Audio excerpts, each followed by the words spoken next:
In the last video, we introduced the first two steps of the AP Designer design tool, 3D modeling and layout.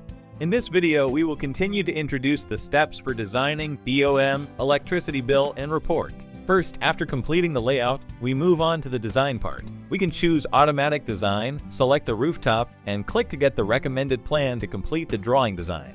By selecting the Real Scene view, we can also see the drawings more intuitively. Click the Save button in the lower right corner to proceed to the next step, BOM. Manually fill in each cost item required for the installation, such as ECU, inverters, modules, and some cable accessories, to obtain a detailed estimation list.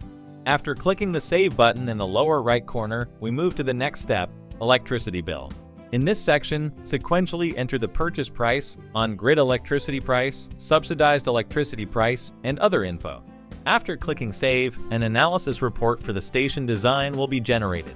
In the Project Overview section of the report, you can view data such as the number of modules, system installed capacity, and number of inverters. By clicking the 3D button, you can also switch to a three-dimensional view and rotate to see different angles of the station.